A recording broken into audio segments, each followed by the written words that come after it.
আসসালামু আলাইকুম।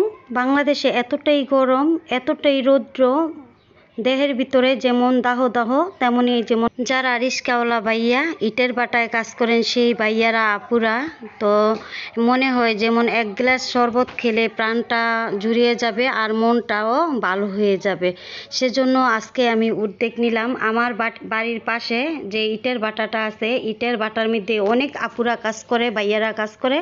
সেজন্য আমি আজকে উদ্যোগ নিলাম যে এক গ্লাস করে সবাইকে লেবু আর চিনি দিয়ে শরবত, ঠান্ডা ঠান্ডা শরবত খাওয়াবো। আমার ঘরের জানালা দিয়েই উকি দিলেই দেখা যায় যে ইটের বাটার আপুরা ভাইয়ারা কী সব কাজ করে আর কত কষ্টের কাজ করে।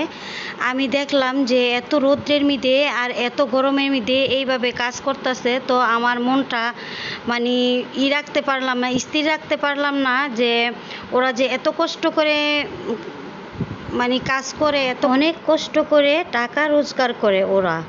আর আমি দেখেই আমার চোখের পানি চলে আসলো। তো এই আপুটা এই যে যাইতেছে, এই আপুটা আমার বাড়ির পাশেই ভাড়া থাকে। এই আপুর হাজব্যান্ডও এই খোলায় কাজ করে, এই ইটের বাটায় কাজ করে। সেজন্য ওকে নিয়ে আমি আর ও যাইতেছি শরবত খাওয়াতে। চলুন, এই তো শরবত খাওয়াতে আইসা দেখি যে সবাই অনেক খুশি, খেয়ে ঠান্ডা হয়ে গেছে। আর আমাকে বলতাছে যে আপনার জন্য অনেক দোয়া রইল। আর এইভাবে সবাই আমার জন্য দোয়া করতেছে, আমার মাসটার জন্য দোয়া করতেছে।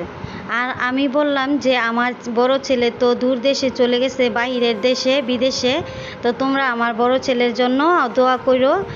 ওরা সবাই বলতেছে ঠিক আছে আপু, আপনার জন্য দোয়া, আপনার ফ্যামিলি সবার জন্য দোয়া, পুরো ফ্যামিলির জন্য দোয়া। আর এই তো সবাই শরবত খেয়ে নিতেছে, আর আমি এক কলস শরবত বানিয়ে নিয়েছি সবার জন্য।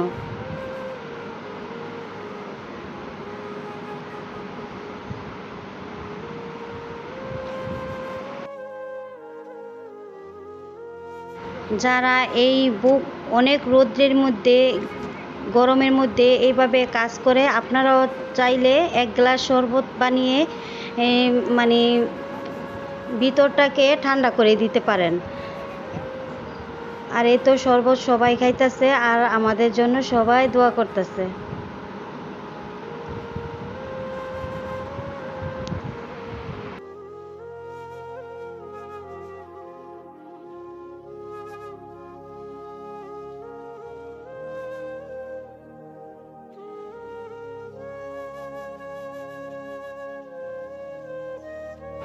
আর আপনারা চাইলে আমার চ্যানেলটিকে সাবস্ক্রাইব করে আমার পাশে থেকে বন্ধু হয়ে যেতে পারেন।